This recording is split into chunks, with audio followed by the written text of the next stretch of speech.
Good afternoon, quarantiners.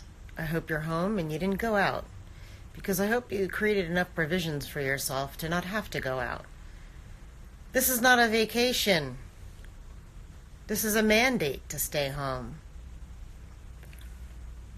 You remember that thing that people would say, oh, social media and gadgets and technology keeps people from interacting properly with one another. Oh, it's keeping distance. You know who didn't buy into that statement of shit? Me.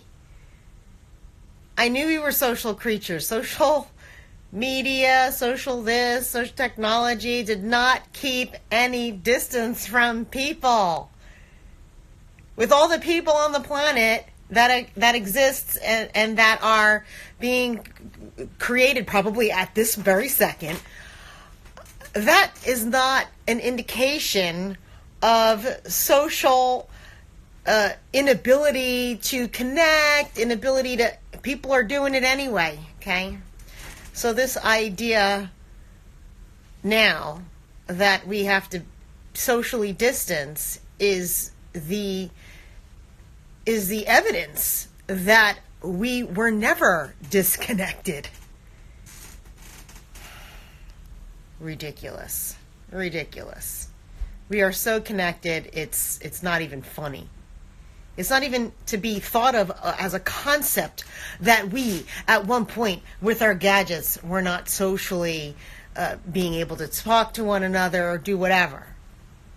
We're doing it all and then some and more and more and more. So this idea of staying home now, you know, I always say home is where your stuff is, right? Forget the heart, you know, especially during this time, right? People can't bear to be home. What's up with that?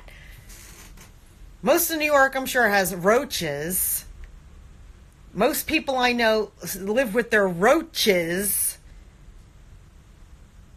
which is a sign of uncleanliness, which is a sign of get on the landlord every day to take care of this, right? That's uncleanliness. The city needs to exist with these rats and roaches. They're the strongest beings, like the virus. I was just thinking about how this virus is so small and powerful, like the atom. And the choices of humans have unleashed this virus, just like any sickness. And this idea, oh my gosh, this idea of if you don't know you're sick or there's no symptoms, excuse me, there are symptoms.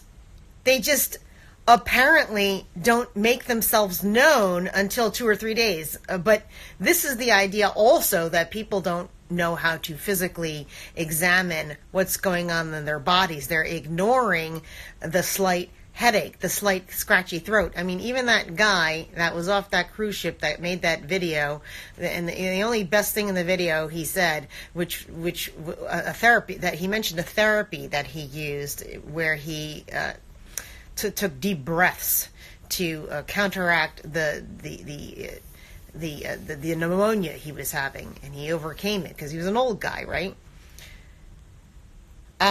Even he said he had difficulty early on. He's like, oh, no symptoms. But then he mentions that he had difficulty walking.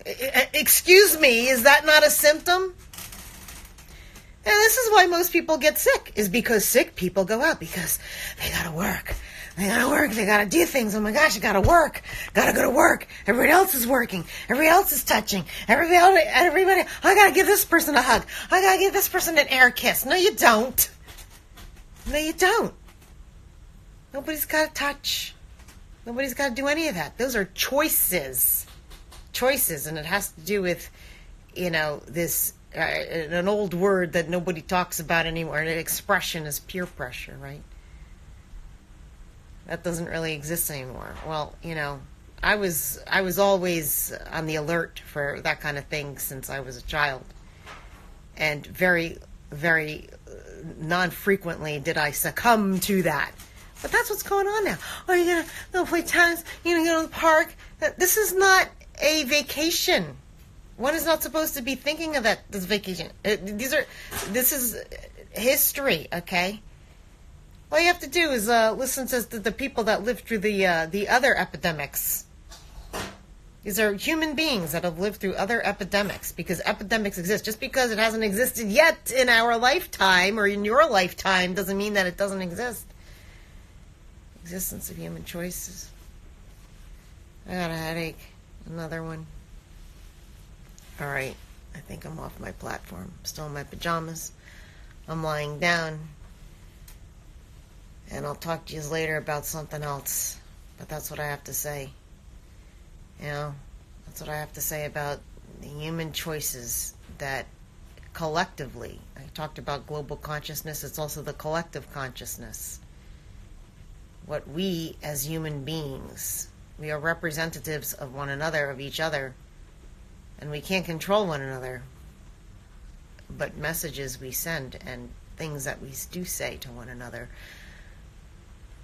do allow people to have a comprehensive intellect, and then with a comprehensive intellect people can make their choices, because choice is what is the only thing that we have.